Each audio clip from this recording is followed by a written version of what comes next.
Good morning, it's Coffee Talk with Ann, and today we're back talking about home inspections.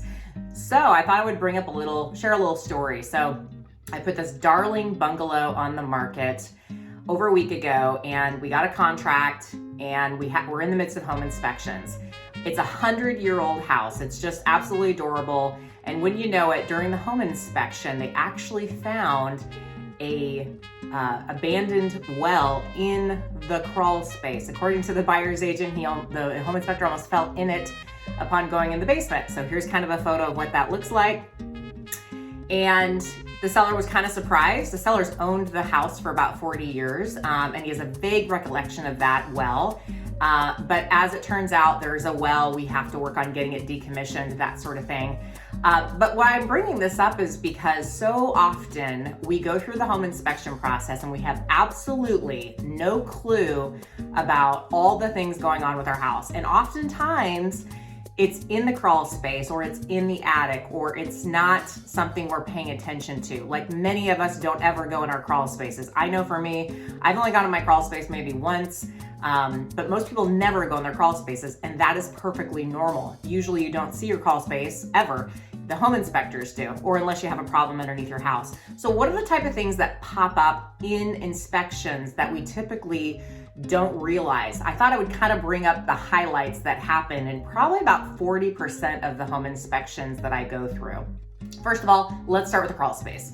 Drainage issues. We have a high water climate, especially right now while the spring weather has been incredibly wet this season. We're finding when we go through the home inspection process, there's a lot more water issues in the crawl space.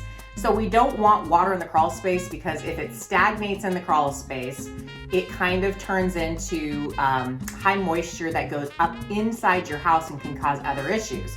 So we want to make sure the water in the crawl space, while it's normal to have water in the crawl space, we just want to make sure it gets down to a low point drain and gets drained out to the city sewer water mains, or we want it to be pumped out with a sump pump or some format thereof. And some basements are really wet and some are just little pools here and there, but we just don't want water in the crawl space. Other issues that come up in the attic per se are like mold in the attic. So common to find mold in the attic. I would venture to say we all at some level have some level of mold in our attics. It's normally not toxic. In fact, I've never seen any toxic mold in any of my mold situations, but there's usually that's a symptom of what's happening. So oftentimes we find the two culprits for mold in the attic are the vents going up to the roof line get disconnected or are insufficient and are pumping all that bathroom shower hot air into the attic, and there's no way for it to escape. The second reason is there's not enough roof vents in the attic to, kind of clear out the air and bring in new air. So those are typically the two cures for, solving those two issues. Other things that do tend to show up are sewer line issues. So a lot of times they'll have a sewer scope during your home inspection process, making sure the sewer line from the house to the city main is fine. And in cases where you're on acreage, they check the septic system and the drain fields.